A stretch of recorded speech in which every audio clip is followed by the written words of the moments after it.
بسم اللہ الرحمن الرحیم، السلام علیکم۔ اچھا جی، آج ہم نے ڈسکس کرنا ہے افغانستان کے ریلیٹڈ ہی ٹاپک ہے کہ جو افغان سٹیزنز ہیں وہ اگر افغانستان کے ملک کو چھوڑنا چاہیں تو وہ جائیں تو پھر جائیں کہاں۔ آج ہم نے اسی بات کو ڈسکس کرنا ہے۔ بہت سارے ایسے ورلڈ لیڈرز ہیں جو اس بات کو اوپر وعدہ کر رہے ہیں کہ وہ اس ڈیسپریٹ کنڈیشنز کے اندر افغان لوگوں کو اکیلا نہیں چھوڑیں گے، اور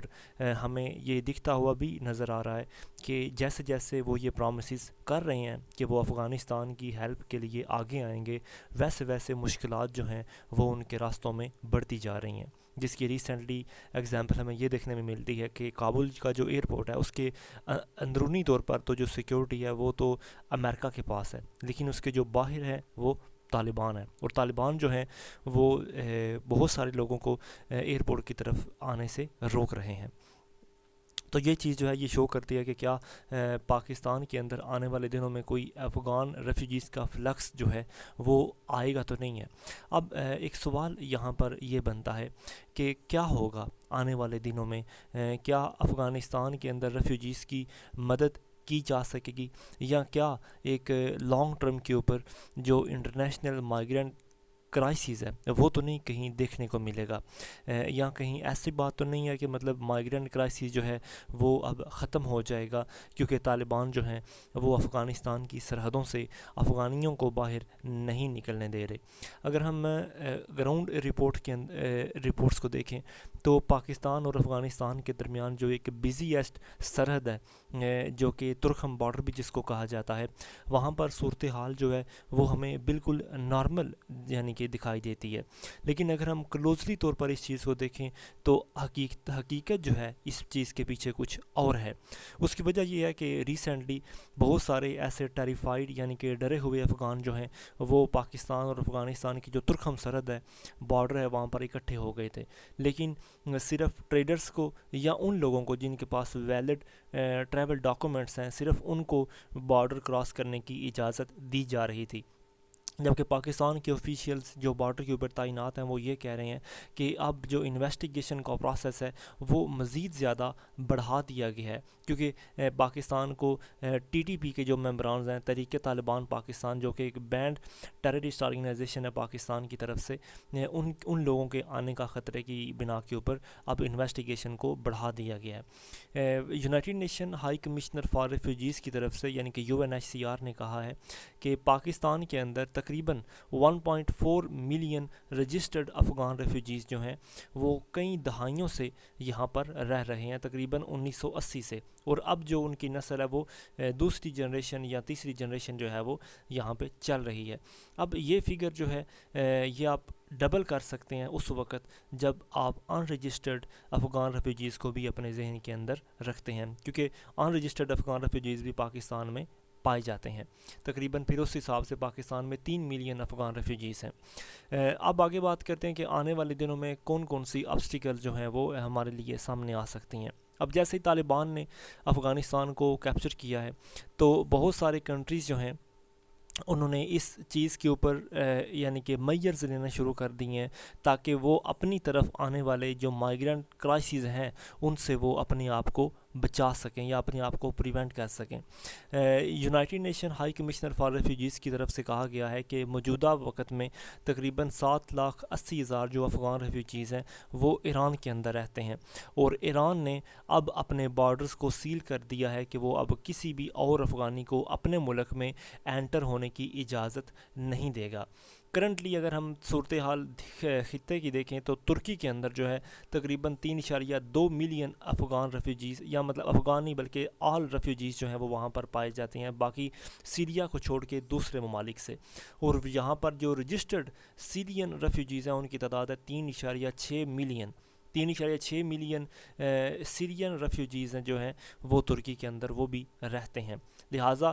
ترکی کے لیے تو یہ چیزیں کافی زیادہ ٹربل ہے، یعنی کہ ٹربلڈ ہے، کیونکہ افغان ریفیوجیز جو ہیں وہ ایران کے راستے سے ہوتے ہوئے ترکی میں داخل ہونے کی کوشش کرتے ہیں، اور اس بات کے اوپر ترکی کی جو پریزیڈنٹ ہیں رجب طیب اردگان، انہوں نے اس بات کا وعدہ کیا ہے کہ وہ اب ایران کی سرحد کے اوپر ایک بارڈر وال جو ہے وہ بنائیں گے تاکہ ہنڈریڈس آف افغان ریفیوجیز جو ہیں وہ اس کو کراس نہ کر سکیں۔ اچھا، آگے بات کرتے ہیں کہ انٹرنیشنل کمیونٹی جو ہے وہ کیا کر رہی ہے۔ سب سے پہلے بات کرتے ہیں امریکہ کی اور یورپین یونین کنٹریز کی۔ امریکہ کی اور اگر یورپین یونین کنٹریز کی بات کریں تو وہ اپنا افغان کے اندر جو ان کا سٹاف تھا، جہاں خاص طور پر ان کے جو ڈپلومیٹس تھے، وہ ان کو نکالنے کی کوشش جو ہے وہ کر رہے ہیں، خاص کر وہ لوگ جنہوں نے 20 سالوں کے اندر ان کی ملٹری آپریشنز میں ان کا ساتھ دیا۔ یو ایس اے نے اس حوالے سے یہ کہا ہے کہ وہ 26,000 ایسے ویزے لائے گا، یعنی کہ اسپیشل امیگرینٹ ویزاز ایشو کرے گا، جس کے اندر ان کی جو امپلائڈ پیپل ہیں ان کو اور ساتھ میں ان کی فیملیز کو امریکہ شفٹ کیا جائے گا۔ اس کے علاوہ یوگانڈا نے جو ہے اس نے بھی کہا ہے کہ وہ 2,000 افغان ریفیوجیز کو جو ہے مطلب اپنے ہاں جگہ دے گا on the request of United States of America. Canada کی بات کریں تو کینیڈا نے بھی یہ پرومس کیا ہے، اناؤنس کیا ہے کہ وہ 20,000 ایسے لوگوں کو، جن میں وومن لیڈرز ہوں گی، ہیومن رائٹس ایکٹیوسٹ ہوں گے اور کچھ جرنلسٹ جو ہیں ان کو یعنی کہ جو ہے وہ پروٹیکشن دی جائے گی اور ان کو اپنے کنٹری میں انٹر ہونے کی اجازت دی جائے گی، جو کہ مطلب تاکہ ان کو پروٹیکٹ کیا جا سکے۔ اس کے علاوہ برٹن نے بھی کہا ہے کہ وہ بھی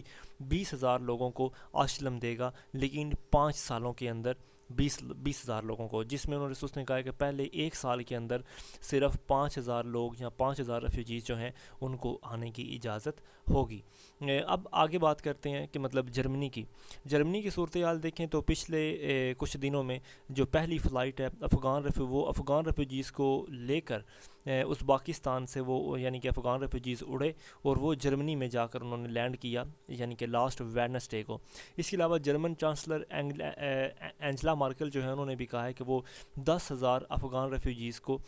جس کے اندر افغانی پیپل بھی ہوں گے اور وہ لوگ جنہوں نے جرمنوں کے ساتھ کام کیا یا ہیومن رائٹس ایکٹیوسٹ، لائرز یا باقی وہ لوگ جو خطرات کے اندر ہیں، خطرے کے اندر ہیں، ان کو بھی افغانستان سے نکالا جائے گا اور ان کو جرمنی جو ہے منتقل کیا جائے گا، یہ اینجلا مارکل نے کہا ہے۔ اگر ہم یورپین یونین کے لیڈرز کی بات کریں تو وہ اب آپس میں سڑ جوڑ کے اس بات کو ڈسکس کر رہے ہیں کہ آنے والے وقتوں میں یا آنے والے سالوں میں افغانستان کی سچویشن کو دیکھتے ہوئے جو ریفیوجیز کرائسس ہے وہ یورپ کے اندر کافی زیادہ بڑھ سکتا ہے۔ ایک ٹیلی وائزڈ ایڈریس کے اندر سوموار کو فرانس کے جو پریزیڈنٹ ہے جن کا نام ہے ایمل میکرون، جو کہ مسلمانوں کے اندر کافی زیادہ ایک کمپلیکیٹڈ پرسنالٹی گردانے جاتے ہیں، انہوں نے یورپین کنٹریز کو کہا ہے کہ اب ہمیں اپنے آپ کو پروٹیکٹ کرنا چاہیے from irregular flow of migrants, جو کہ ڈھیر ساری تعداد میں ہو سکتے ہیں۔ اس کے علاوہ انہوں نے کہا ہے کہ یورپ اکیلا اتنے زیادہ لوگوں کے کرائسس کو برداشت نہیں کر سکتا۔ اب آگے بات کرتے ہیں کہ ویسٹرن سٹانس کیا ہے۔ دیکھیں مطلب جو مغربی دنیا کا سٹانس ہے، جس میں یورپین اور باقی جو دوسرے ممالک امریکہ آتا ہے، ان کو پہلے بھی کرٹیسائز کیا جاتا رہا ہے کہ جب افغانیوں کو ان کی ضرورت ہے تو وہ ان کو اس وقت ان کی مدد ہی نہیں کرتے۔ اس حوالے سے برلن یعنی کہ جو جرمنی کا کیپٹل ہے، وہاں پر پروٹیسٹ بھی ہو رہے ہیں اور لوگ وہاں پر ڈیمانڈ کر رہے ہیں جرمن گورنمنٹ سے کہ وہ زیادہ سے زیادہ افغان ریفیوجیز کو ویلکم کرے۔ اگر ہم ریسنٹلی یعنی کہ صورتحال کو دیکھیں تو بہت سارے ایسے ویسٹرن کنٹریز ہیں جنہوں نے باقاعدہ طور پر اسپیشل فلائٹس کو آپریٹ کیا افغانستان کے لیے، یعنی کہ تمام لوگوں کو ڈپورٹ کیا جا رہا ہے۔ جو لوگ ان ملکوں کے اندر رہتے تھے ان کو واپس اپنے ملکوں کے اندر بھیجا جا رہا ہے۔ اسی صورتحال کو دیکھتے ہوئے جو ریفیوجیز کے کمشنر ہیں، یعنی کہ انہوں نے ریکویسٹ کی ہے، جن کا نام ہے فلپو گرینڈی، انہوں نے ریکویسٹ کی ہے ایسے ملکوں سے کہ وہ ڈپورشن کے یعنی کہ سچویشن کو، ڈپورشن ڈرائیو کو سٹاپ کریں، یعنی کہ لوگوں کو واپس ان کے ملکوں میں نہ چھوڑیں، کیونکہ صورتحال افغانستان میں کافی زیادہ خراب ہے۔ اس کے علاوہ گرینڈی نے یہ بھی اپیل کی ہے خاص طور پر افغانستان کے نیبرنگ کنٹریز سے، جس میں ایران اور پاکستان بذات خود شامل ہیں، کہ وہ اپنے بارڈرز کو اوپن کریں اور جو بھی افغان خطرے کے اندر ہیں ان کو اپنے ملکوں کے اندر ان کی ہیلپ کریں، امیڈیٹ ان کی ہیلپ کریں۔ اس کے علاوہ فلپو گرینڈی نے یہ بھی ساتھ میں اضافہ کیا ہے کہ یہ دونوں ممالک یعنی کہ پاکستان اور ایران، ان دونوں کو ریفیوجیز کو ہولڈ کرنے کے لیے سب سے زیادہ ان کے پاس چانسز ہے، کیونکہ یہاں پر ان کے لیے سیف ہیونز موجود ہیں، یعنی کہ یہ ان کی پروٹیکشن صحیح کر لیں گے۔ اس کے علاوہ اس نے کہا کہ ان دونوں ممالک کو لانگ ٹرم کے لیے کافی زیادہ فائنینشیل اور لاجسٹک سپورٹ بھی حاصل ہونی چاہیے تاکہ یہ ریفیوجیز پرابلم کو سالو کر سکیں۔ اس کے علاوہ اگر ریہیبلیٹیشن پروگرام کی طرف دیکھیں تو اگر ہم یعنی کہ اوپینین یا کنکلوژن کی طرف اگر آئیں تو دیکھیں افغانستان کی صورتحال کو مینٹین کرنے کے لیے ایک لانگ ٹرم پالیسی بنانے کی ضرورت ہے تاکہ آنے والے وقتوں میں اس طرح کے جو کرائسیز ہیں ان کو ریہیبلیٹیٹ کیا جا سکے آنے والے یعنی کہ جو لوگ یہاں سے مائیگرنٹس آئیں گے یا جائیں گے۔ یہاں پر انہوں نے یہ بھی کہا ہے کہ the massive migrant crisis would rise because Afghans are not being allowed out, یعنی کہ انٹرنلی طور پر افغانستان کے اندرونی طور پر بھی اور بیرونی طور پر بھی افغان جو ہیں ان کو مطلب کافی زیادہ مائیگرنٹ کرائسز کا سامنا کرنا پڑ سکتا ہے، کیونکہ وہاں پر جو افغانستان کے لوگ ہیں ان کو باہر جانے کی اجازت نہیں دی جا رہی۔ اچھا، اس بات کو تو چلیں یعنی کہ بھول ہی جائیں کہ مطلب نہ اس بات کو تو نہیں بولنا چاہیے کہ مطلب جو بہت سارے تقریباً 3 ملین افغان ریفیوجیز جو ہیں مطلب ڈسپلیسڈ پیپل پچھلے کچھ دنوں کے اندر ہمیں دیکھنے میں آئے، جو کہ افغانستان کے اندرونی طور پر ہی تقریباً 30 لاکھ سے زیادہ لوگ ڈسپلیس ہوئے صرف طالبان کے حملوں کی وجہ سے، اور مزید آنے والے وقتوں میں لاکھوں ایسے افغان پیپل ہوں گے جو کہ ڈسپلیس اور زیادہ ہو جائیں گے یا ہو رہے ہیں، اور ان لوگوں کو امیڈیٹ ہیلپ کی ضرورت ہے۔ گرینڈی جو کہ کمشنر ہیں UNHCR کے، انہوں نے کہا ہے کہ یہ چیز بہت زیادہ ضروری ہے کہ ہیومینیٹیرین ایڈ یا جو ہیومینیٹیرین انسٹیٹیوشنز ہیں جو کہ مطلب ایسے لوگوں کی مدد کرتے ہیں ان کو اپنے کاموں کو کنٹینیو رکھنا چاہیے تاکہ سچویشن جو ہے جب تک افغانستان کی نارمل نہیں ہو جاتی اس وقت تک ان لوگوں کو سپورٹ کرنی چاہیے تاکہ یہاں پر جو کرائسس ہے وہ جو کرائسس جنم لے رہے ہیں اس کو ختم کیا جا سکے۔ تو آج کے لیے اتنے، انشاءاللہ باقی ہم نیکسٹ ویڈیو میں دیکھیں گے۔ السلام علیکم۔